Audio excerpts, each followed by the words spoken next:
네, 나우 인터뷰 시간입니다. 미국 정보기술 IT 공룡 기업들을 비롯해서 일본 대만전자 업체, 이른바 탈중국 현상이 가속화되고 있습니다. 지난 G20 정상회의에서 트럼프 미국 대통령과 시진핑 중국 국가주석이 관세 전쟁을 휴전하고 협상을 재개하자라는 부분에 합의하긴 했지만 결국 미중 무역 분쟁은 장기전으로 갈 것이라는 우려가 작용한 것이라는 분석인데요. 오늘은 이 세계적인 대기업들의 탈중국 현상에 대해서 분석해보는 시간 준비했습니다. 한중경제연구소 송명훈 소장 전화 연결돼 있습니다. 소장님 안녕하십니까? 네, 안녕하세요. 네, 지금 중국에서 나와야겠다라고 고려하고 있는 기업들이 구체적으로 어떤 곳들인가요? 네, 현재 언급되고 있는 기업들은 HP, 델, MS, 구글, 아마존, 소니 이런 기업들이 이제 언론에 오르고는 있는데요. 네. 사실 이게 탈중국이라고 표현하기에는 굉장히 미미한 수준인데 이게 약간 좀 악의적으로 부풀려진 부분이 있다는 생각이 듭니다. 어떤 부분에서 그렇죠? 현재 논점의 오해는 중국 내에서 사업 기반을 완전히 빼고 나오는 게 아니고요. 중국 내 내수 시장 안에서 중국 기업들하고의 경쟁력을 잃은 산업들 그리고 지금 그 미중 간의 무역 전쟁으로 인해서 미국산 브랜드, 중국산 브랜드로 미국의 수출이 어려워지는 브랜드들에 대한 국적 갈아타기의 형태로 이해를 해야 됩니다. 쉽게 말하면 미국과 중국이라는 그 소비 지수는 전 세계 소비 지수 1위가 중국이에요. 네네. 세계에서 제일 큰 시장이 중국이기 때문에 중국을 배제한 다국적 기업의 어떤 그 수출 이전이 있을 수 없다는 거죠. 그러니까 중국에서 안 팔릴 시설들이 나가고 중국에서 미국으로 수출하려고 하는 일부 기업들의 제품들의 조립 라인이 나가고 있는 겁니다. 네네. 네. 가장 그 대표적인 증거를 보자면 작년 같은 경우에도 상하이 선전지구에 외국으로 나간 기업들 많이 있었어요. 1,700여 개의 업체들이 네. 시설 이전을 했는데 2,500개가 넘는 기업들이 새로 들어왔습니다. 결과적으로는 교체가 되고 있는 거예요. 중국의 산업 구조 변화나 시장 변화에 맞춰서 다국적 기업들이 중국 안에서의 산업 구조를 변동하고 있는 단계로 이해를 해야 된다는 겁니다. 그러니까 일부 좀 조정이 있을 뿐 탈중국이라는 표현 자체는 좀 과도한 면이 있다. 이렇게 보시는 거죠? 네, 그렇습니다. 그렇군요. 근데 보도 내용을 보면 일단 전 세계적으로 컴퓨터 제조업체 상위권을 유지하고 있는 휴렛패커드나 델 같은데 아까 말씀해 주셨지만 네네.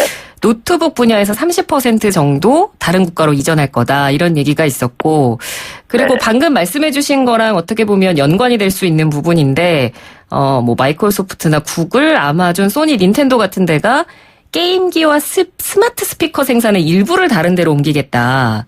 이렇게 그렇죠. 나왔거든요. 그러니까 주로 어떤 생산 라인이나 조립 라인이나 부품 이런 부분들이 옮겨간다. 이런 얘기죠. 그렇죠. 옮겨가는 회사들은 근본적인 목적이 중국에서 생산해서 네. 미국으로 수입을 시키려고 하는 겁니다. 근데 무역 분쟁 때문에 여기에 대해서 관세가 붙어오게 되니까 네. 일부 조립 라인을 동남아로 옮겨가지고 무관세 혜택과 지적재산권 분쟁을 피해가려고 지금과 같은 방법을 쓰고 있다는 거죠. 그렇군요. 그래서 중국 내수 시장을 노리고 있는 공장들은 여전히 중국 안에 그대로 존재하고 있습니다. 네, 구글이나 애플은 어떤가요?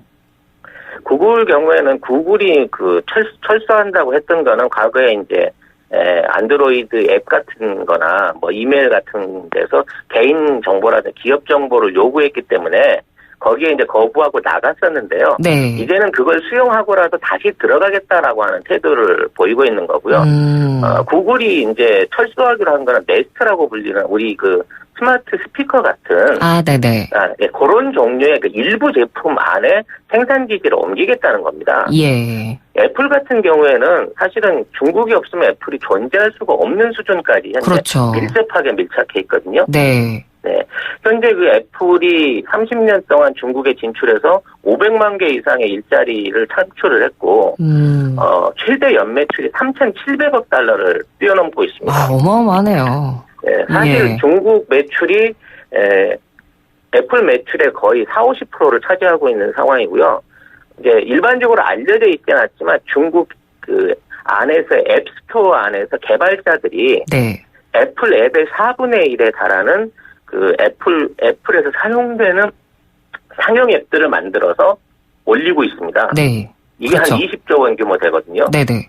그러니까 만일에 중국하고 전면적으로 애플이 관계를 끊게 된다고 하면 지금 애플의 주가 가치는 절반 이하로 쓰러져 버리는 거고요. 다만 애플이 이제 생산 라인을 줄이고 있는 거는 중국 안에서의 고가 휴대폰 시장 안에서 완전히 중국산 폰들한테 밀리고 있기 때문이에요. 특히 이제 200만 원대 고가 폰에 대한 그러니까 지금 수요들이 전 세계적으로 급감을 하고 있기 때문에 애플은 그 라인을 줄이고 올해 연말부터 85만 원짜리 정도의 중저가 폰을 생산하는 방향으로 시설 이전을 했습니다.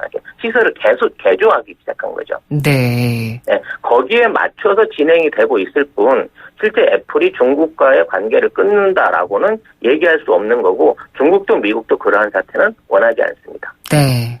그렇죠. 어찌됐건 양국이 서로 의존하는 부분이 확실히 큰 건 맞으니까요. 네네. 네. 그런데 어찌됐건 지난번 G20 정상회의에서는 표면적으로 트럼프 대통령과 시진핑 주석이 이제 관세 전쟁은 잠깐 멈추자 그리고 협상 재개하자라고 말은 했지만 기업들 입장에서는 못 믿겠다. 그래도 우리는 나름대로의 자구책이 필요하다라고 판단을 한 거잖아요.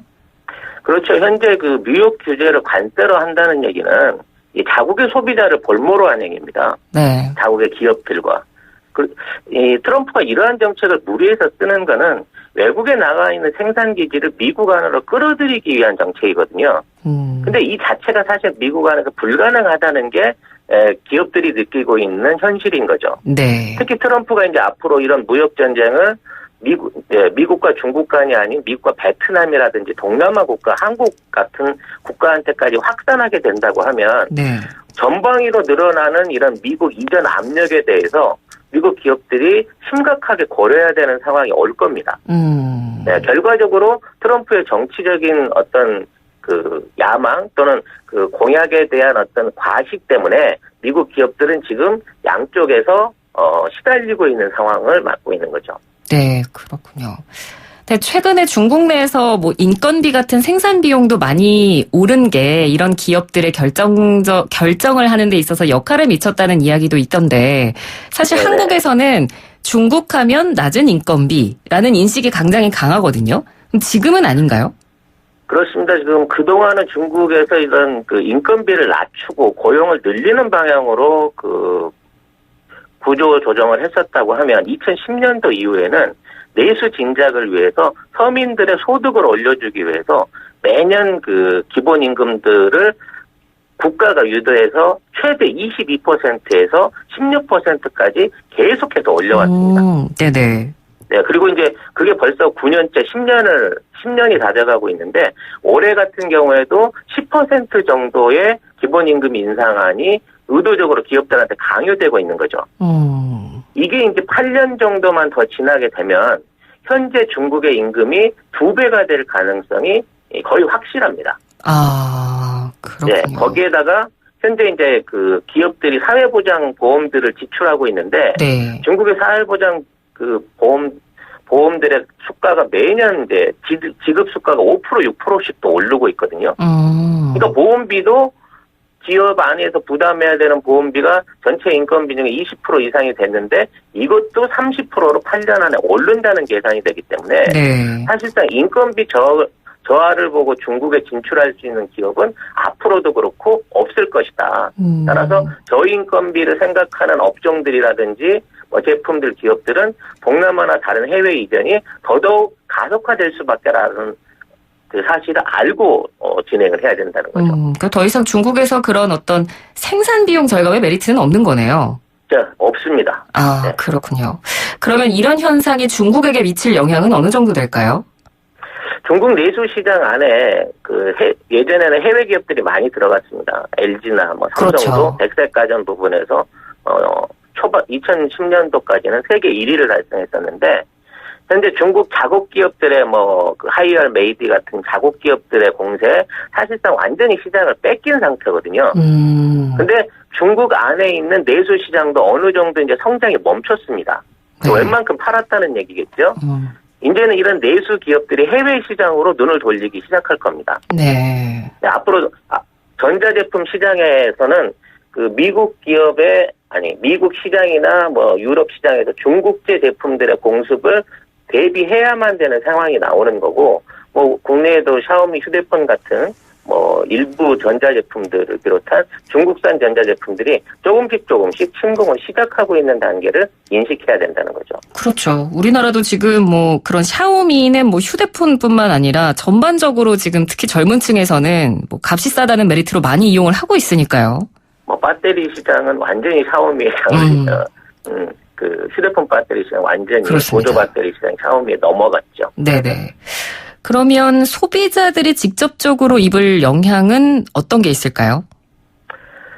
소비자의 직접적인 피해는 없습니다. 왜냐하면 가격은 계속 저렴해질 거기 때문이죠. 네. 네, 우리가 기억해봤을 때 전자제품 중에 TV나 뭐 냉장고 이런 걸 생각했을 때는요, 이게 10년이 지나도 가격이 오르기보다는 가격이 더 내리는 제품들이 많습니다. 현재 일부 IT나 휴대폰 같은 제품들이 지속적으로 가격이 올라가고 있지만, 네. 이것도 소비자의 소비 한계에 부딪히게 되면 이제 저가 공사로 다시 변화하게 되거든요. 네. 결국은 생산시설 이전이라든지 뭐 구조조정 또는 뭐 설비 조정을 통해 가지고 소비자에게 경쟁력을 가질 수 있는 저가 제품을 만들어내는 전자 부품 업체 또는 생산업체만이 살아남을 것이다 라는 결론을 내릴 수 있을 것 같습니다. 네, 알겠습니다. 뭐 어찌됐건 이런 상황에서 미중 양국은 다음 주부터 고위급 실무회담을 시작을 합니다. 또다시 무역협상에 들어가기는 하지만 여전히 전망은 밝지 않고요. 또 트럼프 대통령이 이번에는 환율 조작 문제까지 들고 나왔습니다. 앞으로 이 미중 무역 전쟁 전망을 해주신다면 어떨까요? 이 무역 전쟁은 어차피 끝나지 않을 싸움입니다. 왜냐하면 미국과 중국의 경제력 차이가 이제는 뭐 소비시장 부분, GDP는 많이 차이 납니다만 소비시장 부분에서는 근접하게 성장을 했기 때문에 해외에서 바라보기에 미국 시장과 중국 시장은 둘 다 똑같은 사이즈의 시장이 되는 거거든요. 네. 그래서 이 관세 전쟁은 사실 의미 없는 공포탄을 쏘는 거나 마찬가지고 진짜 전쟁은 기술 전쟁, 화폐 전쟁, 금융 전쟁 뭐 이런 쪽으로 흘러가게끔 앞으로 이제 양상이 바뀌게 될 겁니다. 예. 그래서 일단 이제 경쟁력을 갖춰가고 있는 중국의 기술들의 확산을 억제를 하고 전 세계에서 이제 제일 큰 금융시장이 될 중국 내 금융시장의 진출 조건을 유리하게 하기 위해서 이 전쟁이 지금 새롭게 양상으로 변화하고 있는 거거든요. 네. 그리고 그 양상의 끝에는 달러로 일관돼 왔던 세계 기축통화 시장이 위엔화로 일부 대체되거나 또는 새로운 화폐의 공용화폐의 등장을 통해서 달러화의 그 세계적인 위상이 추락하고 그만큼 축소되는 영향력 속에서도 미국 자국의 환율이라든지 이익을 얼마나 높일 수 있는가의 이제 쟁점이 바뀌어지게 되는 거기 때문에 네. 결국 미국의 목표는 전 세계 1위의 그 수성이 아니고 2위의 유지에 있다라는 점을 찾아야 된다는 거죠. 네. 즉 후발 국가인 유럽이나 일본이나 한국 같은 신흥국들이 미국이 차지하고 있는 중국과 겨루고 있는 G2 이상에 다가올 수 없게끔 막아내는 데서 이 무역 전쟁의 결말이나 목적이 있다라고 이해를 해야 된다고 봅니다. 네, 알겠습니다. 오늘 말씀 잘 들었습니다. 고맙습니다. 네, 감사합니다. 네, 지금까지 송명훈 한중경제연구소 소장과 이야기 나눴습니다. 1부는 여기서 마치고요. 잠시 뒤 2부 이어갑니다.